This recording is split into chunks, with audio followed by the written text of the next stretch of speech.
Rescue po ako dito sa pagkakabit ng gutter dito sa may Barangay Luma, Amadillo. Babaklat ako dyan ng hero para hindi na maglalagay ng scaffolding kasi mataas ang lugar na to.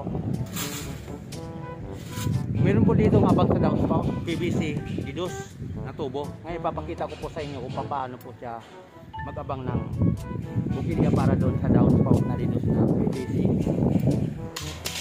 Aking kasama sa hanap ko ay si Duduk, ayan, isang latiro. Anong tawag dyan sa ginagawa mo? Clip. Yeah.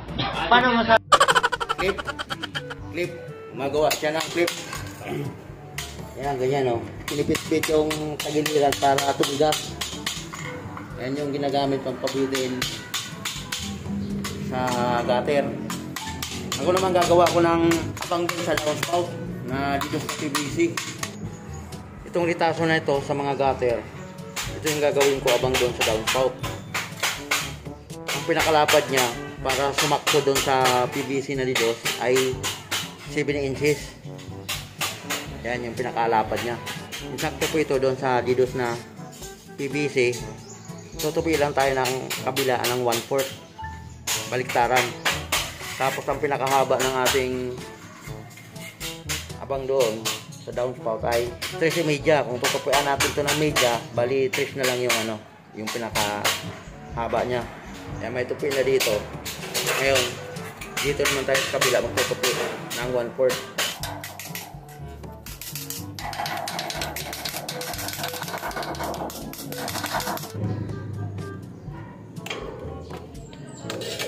Tutupian kabilaan para mag-lock.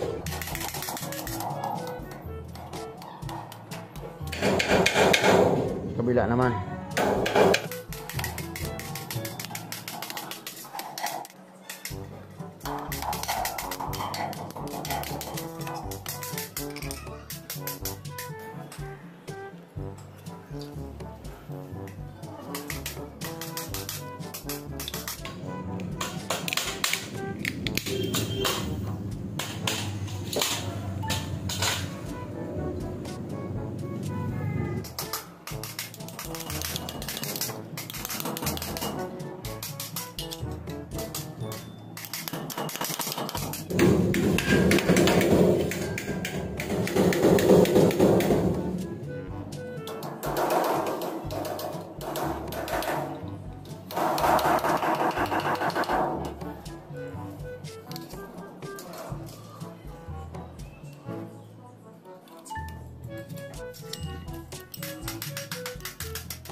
Na.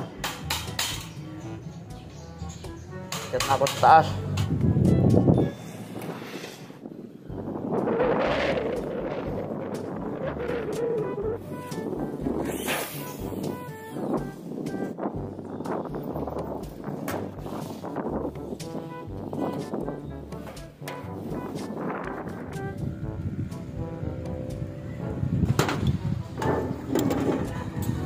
Sinilan ko na lang yung blind rivets kasi posible pa rin naman itong kanan tubig. Yan. Mali 4 na blind rivets na siya. Yun lang po yung nakasilat. Din yung napapaikutan ng silan. Kung yung tupi ay nasa loob ng gutter.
magkakanto na naman ako ng gutter. Kaya ito, gamit. Meron tayong lapis, metro. Kailangan natin ng pliers. Gunting. 90 degree, 45 degree. Meter. At 532 by 1/2 na blind bit. Yung ating 532 na dormer drill bit dito sa marina. Ayun, sana tayo.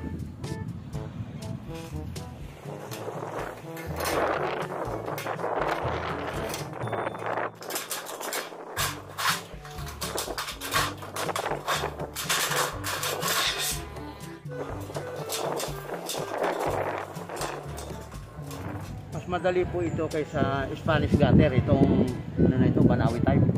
Doon lang po tayo babase sa pinaka-sensor, doon sa sukat na kailangan natin.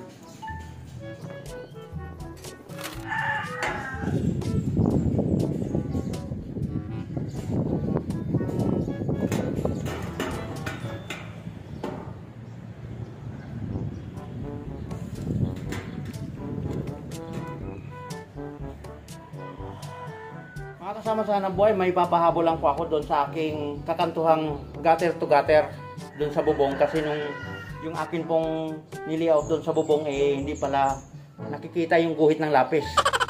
Kaya uulitin ko siya dito sa baba. Itong gutter na to, yung gagamitin po, ito na lang din po yung gutter na natitirang litaso talaga, wala nang iba. Napapansin ko lang doon sa aking nung ini-edit ko na yung video, malabo pala yung mukha ng lapis dito sa aking ginuhitan na gutter. Ang kakantuhan ko gutter to gutter. Ay dito na lang para makita lang po yung yung paano siya nili-out o ginuhitan dito sa Banawi type gutter. Doon po sa ating kailangan na guhit, isisintro lang natin. Yan, okay. Ito pala kasi wala kong pintel pen or maliit na time pin na pangguhit para kita po dito sa camera. Meron akong 45, 90 degree na eskwala yan. Mas maganda kung meron kayong improvise pang ganito. Matulis yung dulo. Kasi ito, bilog. Hindi tayo makaguhit ng matulis. Kaya ganyan na po. Kung ano yung sukat na kailangan natin, ito, this size. Yan.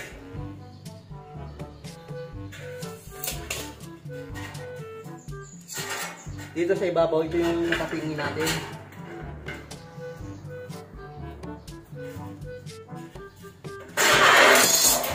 Ito, gugupitin po ito. Tapos, kulaan natin. Yan. Improvise squala.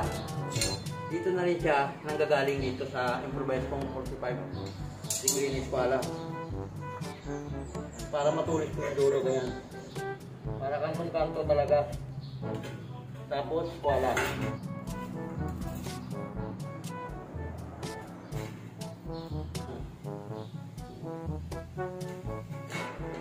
Okay.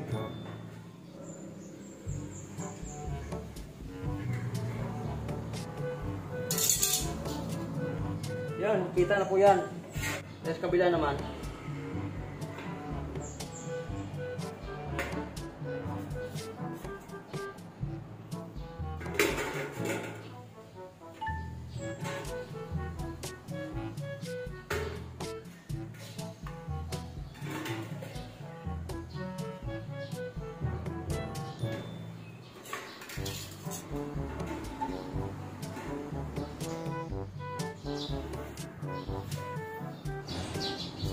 Ilalagay po tayo ng paglilimitan sa kabila ng gutter. Media pulgada.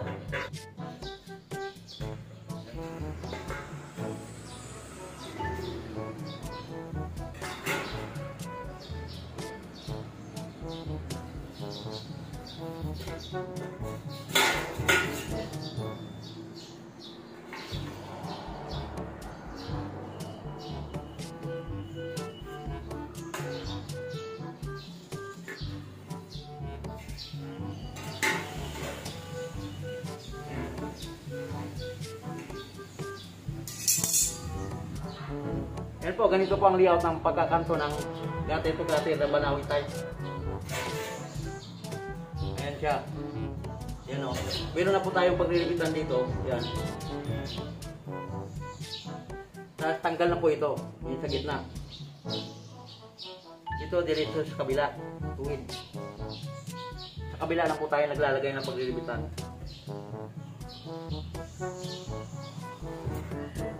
Baliktarin lang po natin.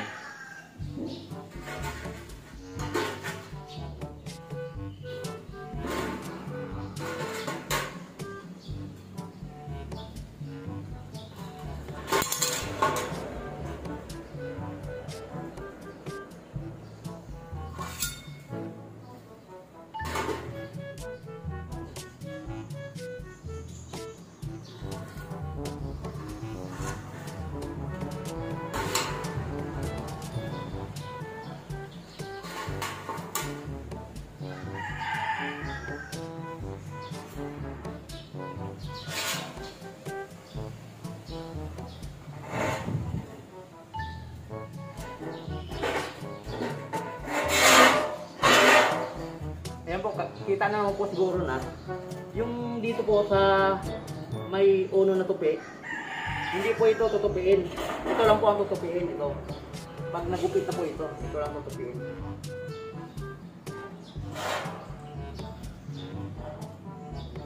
Yan.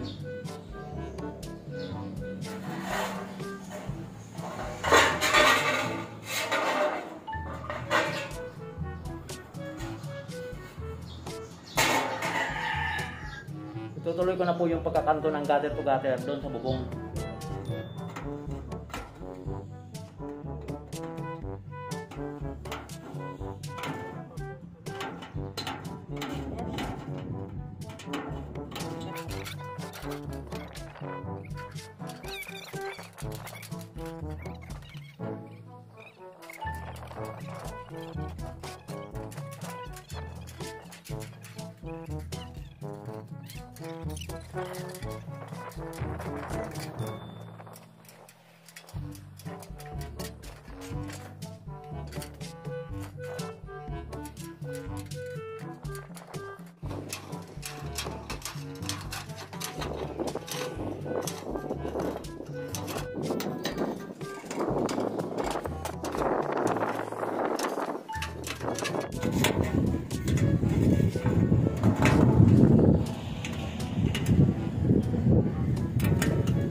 Sabong.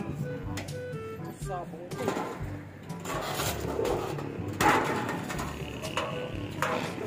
Makan dari mana?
Wow!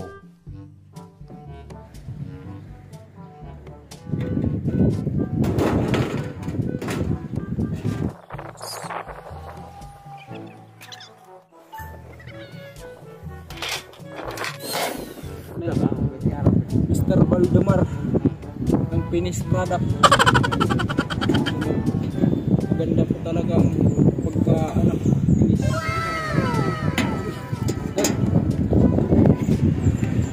Kung gusto niyo po ang gawa ni Mr. Valdemar, mag-like lang po kayo at mag-share at mag-comment, subscribe. Yun lang po mga kahanap buhay.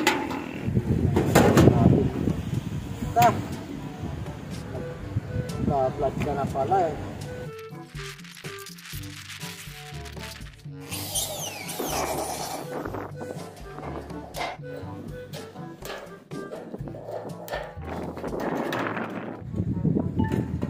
Sa akin po maganda po yung ganito. Yung blind rivets na lang po yung isisilan dito. Wow. Ito na yung huli kong ikakabit, yung aking iniskwala na gutter na Banawi type dito sa may kanto. Yung kanto na yan, ayun, no, sarado na po yan kasi hindi po yan plano na lalagyan pa ng gutter dyan dahil sa taas nakakatakot at saka matrabaho na masyado pagka lalagyan pa ng scaffolding. Kaya ang ginagawa ko dito, tinatanggal ko yung giro. Na naman mga kasama sa hanap buhay ng pagkakabit ng gutter Banawi type at saka kung paano tayo mag-abang ng para sa downspout na PVC na DDoS. Project is done na naman po. Salamat sa Diyos. At nakakaraos na naman dito sa mainit na sitwasyon at napakataas na lugar dito sa may tuktok ng bubong. At sana nakakaroon po kayo ng idea. At kung inyo po nagugustuhan, mag-like, share, comment, subscribe. Pindutin nyo na rin po ang notification bell para updated po kayo sa mga i-upload ko. Salamat po sa inyong panahon at panonood. Hanggang sa muli po nating pagkikita. Salamat po sa Diyos.